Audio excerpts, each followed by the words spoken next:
memancarkan kemuliaan Tuhan. Haleluya.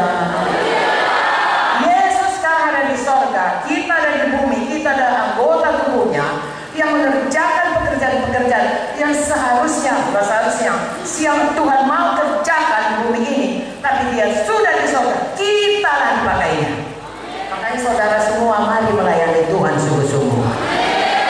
Di gereja Tuhan ini, di mana saja saudara ditempatkan Tuhan, mari melayani sungguh-sungguh. Ya, kalau tangan saya ini nggak mau sungguh-sungguh, saudaraku, misalnya saya mau khotbah begini, tangan saya berkata, saya mau libur dulu hari ini, mau muntah, suruhlah orang memegang mic ini.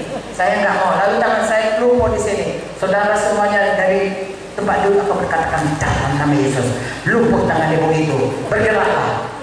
Tidak memancarkan kemuliaan Tuhan. Atau kemudian saudaraku, mata saya nggak mau terbuka. Saya capek dari tadi, dari kemarin nggak tidur. Saya mau tidur di sini. Waktu saya mau khotbah, mata saya nggak mau patuh pada saya. Lalu di sinilah saya dibuatnya tidur. Saudara sudah semuanya saudara akan tidak diberkati, tidak melihat satu keharmonisan dalam tubuh saya. Tapi kalau semua kita tunduk kepada Tuhan Yesus, tunduk kepada pemimpin yang disuruh Tuhan, sehingga kita bekerja harmonis. Kalau saya baca Efesus 4 mulai dari 1 sampai ayat 16, kita bekerja harmonis satu dengan lain. Kalau orang melihat kemuliaan Tuhan, oh betapa indahnya, betul. Dan betapa eloknya kalau kita semua bersahati, masing-masing mengerjakan tugas. Jangan katakan nggak ada, semua kita perlu. Saya memang nggak punya alis tebal, tapi kalau saya cukur ini sampai habis, saudara, saya datang kemarin, ibu itu kayak tuyul. Memang ini perlu juga lah. Tapi tanpa saudara, ini alis ini terutama bukan untuk supaya jangan jadi tuyul. Terutama ini alis, kalau sedikit ada gunanya. Kalau siang hari kita khotbah, misalnya saya khotbah, lalu banyak sinar matahari, peluh banyak turun, itu peluh sampai di alis mengalir ke samping, dia tidak jatuh ke mata. Akibatnya saya masih terus bisa khotbah dan baca Alkitab. Kalau tidak ada alis ini, air mata, peluh sampai ke mata, saya nggak bisa lihat ini karena saya kan saudara-saudaraku, mana dia jadi ayahnya tidak nampak saya. Jadi alis yang kecil ini pun ada gunanya. Haleluya. Ada fungsi kita semua. Saudara di gereja semuanya penting. Sapu gereja pun penting. Lamp ini semuanya pun penting. Apalagi sound system, apalagi penyanyi dan lain sebagainya. Bahkan yang paling penting sering yang tidak kelihatan. Jantung saya ini kan nggak kelihatan, paling penting. 30 kali detik dia berhenti, saya sudah tidak bisa lagi berbuat apa-apa. Tidak kelihatan, paru-paru tidak kelihatan. Di gereja ini kadang-kadang ada yang tidak kelihatan, misalnya berdoa sapaan. Nggak ada kelihatan, dia nggak tengah-tengah ini berdoa sapaan.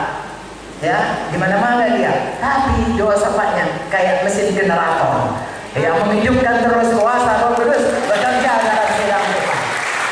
Jadi semua penting. Apa saja ditaruh Tuhan, ambil bagian saudara. Tidak ada yang tidak punya pelayanan.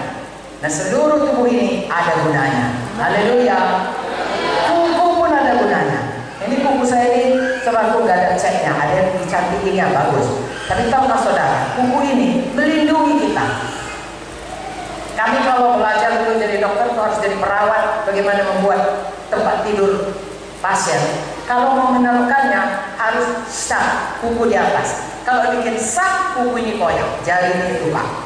Jadi kuku ini gunanya untuk melindungi kalau pekerjaan-pekerjaan berat sehingga jari ini tidak luka. Seperti itulah kira-kira seluruh kita dalam tubuh Kristus ini. Saling melindungi, saling melengkapi, saling melayani, diikat satu dengan yang lain. Kalau saudara lakukan itu semua, saudara berubah hari lepas hari. Satu dengan lain saling mengasihi, setia dan lainnya. Dan satu lagi, saya katakan tadi, saudara melaksanakan perintah agung. Karena Tuhan berkata, beritakan Injil, muridkan jiwa-jiwa. Saudara, dimulai dari beritakan Injil. Nggak bisa orang jadi murid kalau tidak dapat keselamatan dulu, dapat paspor dulu, paspor ke surga, jadi anak Tuhan dulu. Kalau sudah jadi anak Tuhan, baru bisa dimuridkan. Kenapa ada gedung gereja? Gedung gereja adalah tempat orang yang bernazar untuk untuk mau dimuridkan, mengikut Tuhan sungguh-sungguh sehingga dia kelak memuridkan orang lain lagi. Mengapa? Kerajaan sorga dikatakan tadi salah satu ciptaan Tuhan, beranak cuculah penuhi bumi. Saya anak cucu badani, ini anak saya 3. Kalau dia tidak kenal Tuhan Yesus, dia hanya di dunia ini saja anak saya. Di sorga saya tidak lihat dia. Kalau saya sendiri mengikut Tuhan, anak saya tidak mengikut Tuhan. Makanya pastikan anak kita, cucu kita semua mengikut Tuhan, supaya itu di bumi keturunan kita, di sorga pun kekal selama-lamanya. Tapi ini kabar baik bagi orang yang belum menikah dan mungkin tidak menikah ataupun tidak punya anak. Walaupun tidak punya anak, walaupun belum menikah, walaupun karena saudara membuat anak-anak saudara tidak ada secara badani, tetapi secara rohani saudara bisa beranak cucu memenuhi bumi. Dari mana? Anak rohani. Menginjil